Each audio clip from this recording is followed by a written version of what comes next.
তারা তো আসছে এই দেশে একটা অন্তর্বর্তীকালীন সরকার হিসাবে। অন্তর্বর্তীকালীন সংস্কার তারা বলতেছে আমরা সংস্কার করব, ওইটাও দেখতেছি কি সংস্কার করবে। আমার কাছে খুব পিকুপ্তার মনে হচ্ছে এখন। আমি নিজেকে এখন খুব দুর্ভাগ্য মনে করতেছি যে বাংলাদেশের কিছুই কেন আমি বুঝতে পারি তা কোথায়, এরা কি করছে। এরা সংস্কারের নামে কি অনন্তকাল ক্ষমতায় থাকতে চায়।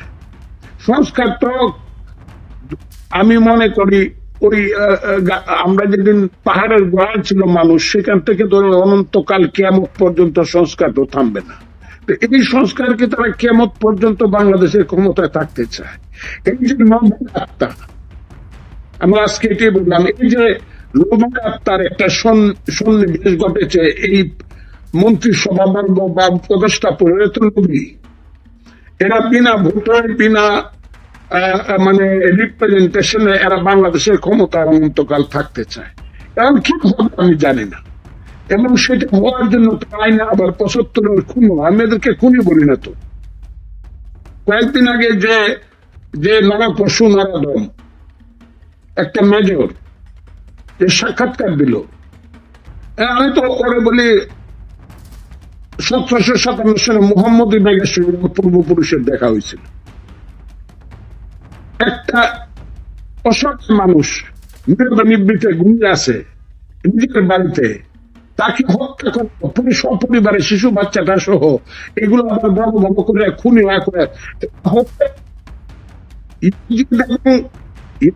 যে খুনি ছিল ইমাম হোসেনকে যে খুন করেছিল সেই খুনি, তার নাম শিয়ামার, হয় শিয়ামার বংশধর, তা না হলে আধুনিক জগতে ১৭৫৭ সালে মোহাম্মদ বেগের বংশধর।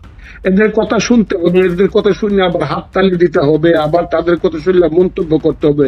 এরা তো এই পৃথিবীকে অন্ধকার করছে, পশু নরদম, এবং পৃথিবীর সবচেয়ে জঘন্য প্রকৃতির জাল আছে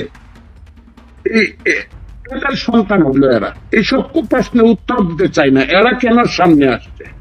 এই কারণে আমি মনে করি ইউনূস সাহেবকে এখন জানা দরকার বা জিজ্ঞাসা করা দরকার। আপনাকে তো আমি ফজলুর রহমান বলেছিলাম ১০টা প্রধানমন্ত্রীর উপরে আপনি বাংলার শ্রেষ্ঠ সন্তান। ১০০ বছর আগে অথবা পরে আপনার মতো বাংলার সন্তান আসতে পারে কিনা আমার বিশ্বাস নাই।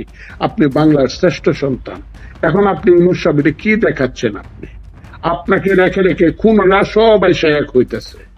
এই দেশে মুক্তিযুদ্ধকে ছুড়ে ফেলার জন্য সমস্ত রাজাকার আলবদররা এক হইতেছে, তারা বুক ফোলায় কথা বলতেছে।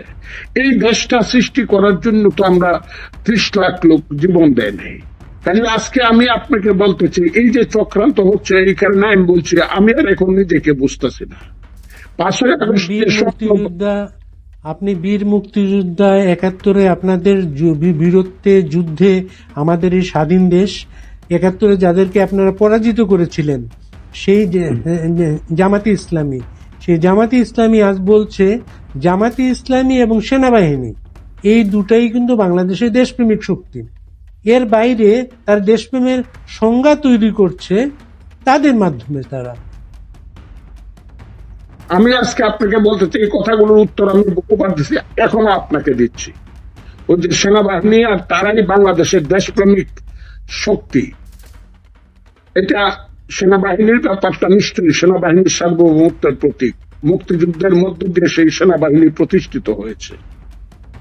আমি তাদেরকে সম্মান করি, কিন্তু তাদের সঙ্গে ঐক্য করে তাদের সঙ্গে নাম মিশিয়ে যে আলবদর রাজাকারের গোষ্ঠী আজকে ৫৪ বছর পরে সময় এবং সুযোগে একটা চক্রান্তের মাধ্যমে এই দেশে এটা করছে, যদি তারা এখান থেকে সরে না আসে আর সবাইকে যদি বলতে চায় তারা দেশপ্রেমিক, আমরা সব দেশদ্রোহী, এই কথা বলতে চায়, এর কিন্তু খেসারত তাদেরকে কঠিন ভাবে দিতে হবে।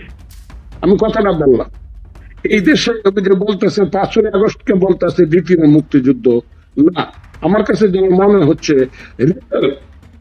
মুক্তিযুদ্ধটা হওয়ার একটা সময় যেন আসছে, যেখানে প্রতিষ্ঠিত হবে ৭১-এর মুক্তিযুদ্ধে ইমরান খানের বিরুদ্ধে গণতন্ত্রকে হত্যা করার অভিযোগে আমরা যে রাষ্ট্র ধরেছিলাম সেই গণতন্ত্র এদেশে থাকবে কিনা, যেখানে সিদ্ধান্ত হবে এবং যেখানে প্রতিষ্ঠিত হবে ফাইনালি এই দেশের গরিবের পেটের ভাত, পণ্যের কাপড়, গরিব মানুষের সংসারে শান্তি আসবে কিনা, যেখানে সিদ্ধান্ত হবে এই দেশের সাম্প্রদায়িক ধর্মনিরপেক্ষ একটা দেশ হবে কিনা, যেখানে সিদ্ধান্ত হবে এই দেশ পৃথিবীর বুকে পররাষ্ট্রনীতিতে মাথা উঁচু করে দাঁড়াবে কিনা, সেইটা হবে নাকি এই দেশ দেশ হবে, আলবদর রাজাকারের দেশ হবে, নাকি এই দেশ নতুন জঙ্গি শক্তির দেশ হবে, নাকি এই দেশ ধর্ম ব্যবসায়ীদের নেতৃত্বে এই দেশ হবে, এটা আমি মনে করি এই সিদ্ধান্তটা করার জন্য একটা ফাইনাল রাজনৈতিক যুদ্ধ বোধহয় সামনে আছে।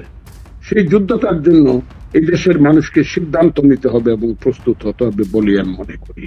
এর বাইরে আর কোন পথ আছে? কারণ আমি আজকে যেমন ইমাম সাহেব, উনাকে আমি 100 বার শ্রদ্ধা করি, কিন্তু বাংলাদেশের মানুষ বলতে বুঝে কিছু যে বৈষম্য বিরোধী ছাত্র আন্দোলনের কিছু ছেলে পেলেরে বুঝে, এরাই বাংলাদেশে নতুন করে তৈরি করবে, এবারই নেতা উনি।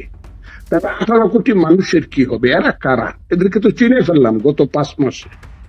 এদেরকে বাংলাদেশের মানুষ চিনতে তো কোনো ভুল করতেছে না। এই যে যারা নিজেদেরকে কি বলতেছে সমন্বয়ক, বৈষম্য বিরোধী ছাত্র আন্দোলনের সমন্বয় যারা বলতেছে, এদেরকে তো এখন মানুষ আর ঘৃণা করতে শুরু করতে আমি বলি, কিন্তু আসলে মানুষ অলরেডি ঘৃণা করে ফেলছে। এবং এদের কোনো কথা, এদেরকে দেখলে এদের এখন পুলিশ নিয়ে চলতে হয়, এদের এখন 3 কোটি টাকার গাড়িতে চলতে হয়, এদের এখন বিমানে বা হেলিকপ্টারে চলতে হয়। মানুষের সঙ্গে এদের কোনো সংযোগ নাই। সকাল বিকাল রাত্র দুপুর এদের পোশাক বদলাইতে হয়, চেহারা সুন্দর করতে হয়, পালিশ করতে হয়। আমি তাই বলতে চাই, এদেরকে তো মানুষ চিনে ফেলছে। ইউনূস সাহেব তো এদের উপরে সাংঘাতিক নির্ভর করতেছেন কেন, আমি তো বুঝলাম না। ডক্টর মোহাম্মদ ইউনূস, আপনি কি ভুল করতেছেন? 85 বছর বয়সে আপনি তো বাঙালি মুসলমানের সন্তান, নোবেল এনে দিয়ে আমাদেরকে গৌরবান্বিত করেছিলেন। আমি মনে করি ইউনূস সাহেবকে নতুন ভাবে চিন্তা করা উচিত এবং দ্রুত এই দেশে একটা সঠিক নিরপেক্ষ তত্ত্বাবধায়ক সরকার নির্বাচন দিয়ে জনগণের প্রতিনিধিদের কাছে ক্ষমতা হস্তান্তর করা উচিত। জনগণের প্রতিনিধিরা বুঝবে এই দেশের সংস্কার কি হবে, সংবিধান কি হবে, এই দেশ কিভাবে চলবে। আর কারো তার অধিকার নাই, কারোর উপরে হাত দিয়ে না। আপনার কি মনে হয় তাদের এমন কোনো গোল তারা তৈরি করেছে, তাদের নতুন দলটা আগে হবে, নতুন দলটার একটা ভিত্তি তারা আগে করতে চায় স্থানীয় সরকার নির্বাচনের মাধ্যমে, এরপরে জাতীয় নির্বাচনে যাবে? তারা ঢাকার রূপায়ণ টাওয়ারে 2টা ফ্লোর নিয়ে বিশাল তাদের অফিস, এখন গুলশানে অফিস নিয়ে তাদের ইংরেজি এবং বাংলা দৈনিক বের করার কাজ শুরু হয়েছে। এমন সমস্ত কাজগুলোর মাধ্যমে আগে তাদের কিংস পার্টিটা হবে, তারপর নির্বাচনে যাবে। কি মনে হচ্ছে আপনার? আমি অনেকগুলো কথা শুনতেছি বাংলাদেশ, এই কথা বলছে তারা ইতিহাসের আস্থা করে নিক্ষিপ্ত হয়েছে কিংস পার্টি করতে গিয়ে। আমি তাদেরকে চিনি যারা রং বেরঙ্গের কথাগুলা বলতেছেন। হ্যাঁ, যারা বলতেছেন স্থানীয় সরকার ইলেকশন হবে। কিসের স্থানীয় সরকার ইলেকশন দেয়ার? তারা কে?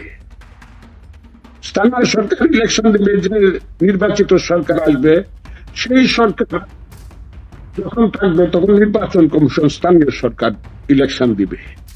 এখন তো স্থানীয় সরকার ইলেকশন একটা বাহানা।